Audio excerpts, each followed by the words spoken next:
neza igitondo cyiza kandi igitondo cy'umugisha nizere ko mwese mumeze neza kandi mukomeye muri amahoro mushima Imana. Banje kugushimira wowe kandi subscribe, like, share ndetse na comment kuri iyi channel. Imana y'amahoro iguhereza umugisha.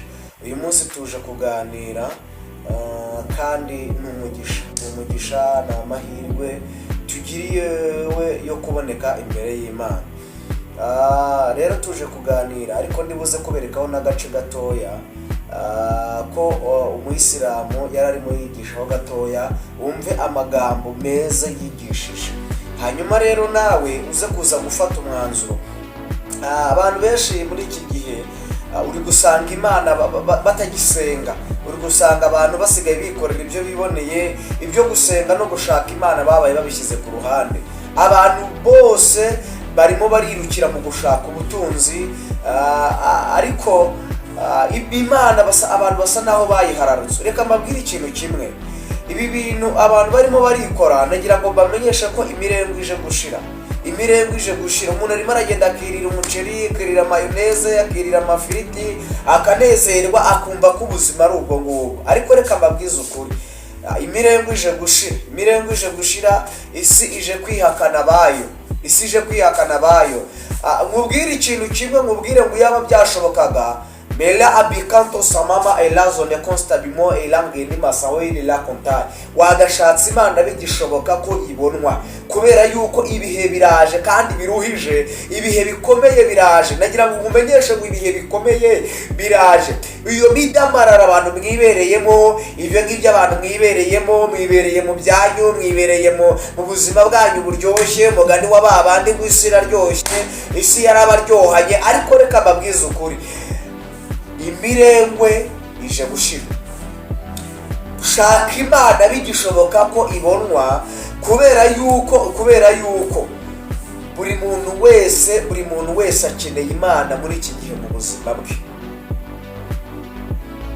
Kandi reka mbabwire ikintu kimwe, buri muntu wese agomba kwitondera, buri wese areba aho ibihe bigeze. Abantu ntibagikunda gusenga, abantu ntibagikunda gushaka Imana. Umusigaye usanga umuntu ari kumara umwaka atagiye n'imbere y'Imana byibura ngo aranasenge, ugasanga ngo gushengerera cyangwa se gusenga ugasanga abantu ntibakibikora. Ndagira ngo mbamenyeshe ngo ibyo abantu barimo, ibyo abantu bose bahugiyemo, mumenyeshe ko ubwo butunzi uri muri irundanyaho uzapfa ubusige buribwe n'umuntu utaraburuhiye.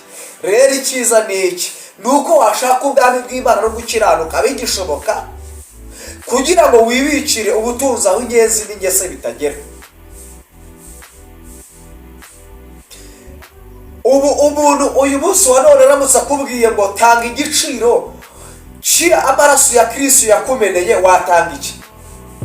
Nta kiguzi na kimwe twatanga, nta n'ibyo twabona twahereza Yesu, kubera yuko yatugiriye mu watugira urukundo, araturokora. Twe ntabwo twarabo kugirirwa neza n'imbabazi n'Imana, ariko Yesu araza atugirira neza, atugirira impuhwe n'urukundo rwinshi. Ndagira ngo uze kuza gutega amatwi wumve neza icyo uyu muyisilamu yari ashatse kuvuga. Tega amatwi neza wumve icyo yari ashatse kuvuga. Uyu munsi uri gusanga umuntu yakoze ikintu ngo ni Satani, yaba yishe umuntu ngo ni Satani, yaba yahemutse ngo ni Satani, yaba yagambanye ni Satani. Tega amatwi ubanze wumve neza icyo uyu muyisilamu yari ashatse kuvuga.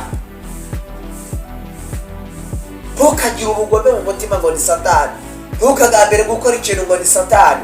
Ni ubugome wifitiye muri wowe, ni ubugome, n'ubutinde, n'ubuhemu wifitiye muri wowe. Satani n'umwanzi wacu, fatakhiduhu aduwa. Buri wese ahindure gahunda y'ubuzima, atangire kurwanya uyu mwanzi, kubera ko ku munsi w'imperuka Satani azabwira Imana uti fala talumuni walumu anfusakum, nimumvebe njyewe muvebe imitima yanyu. Ninde wigeze mbonesha amaso yabi? Uru ni urupfu. Ntago ruza ngo rurebe umusilamu, ntago ruza ngo rurebe umubudiste, ntago ruza ngo rurebe nde, ruraza rugafata buri wese. Al-mautu hadithun tawil. Uru rupfu sinamenye uko narubasobanurira. Al-mautu bahrun amiq. uru rupfu ni inyanja ngari sinabona kuntu nyibumvisha. Buri wese ufite amaso ye utekereza neza atekereza ahangaha, kuko ivogonyo ryawe rirangirira aha. Orabaho umwaka muzima utazi ngo Imana bayambaza gute, utazi ngo bagaragira Imana. Niba wateze amatwi neza ukumva neza, nawe uyu munsi wa none ufata umwanzuro, umenye neza ugomba gukurikira uwo ari we. Kandi reka mbabwire, ibi abantu mwigira ntabwo bizaguma uko nguko.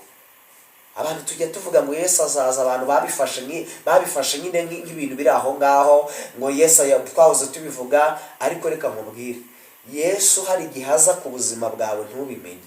Mubwiye itangazo rivuga ngo Yesu araje.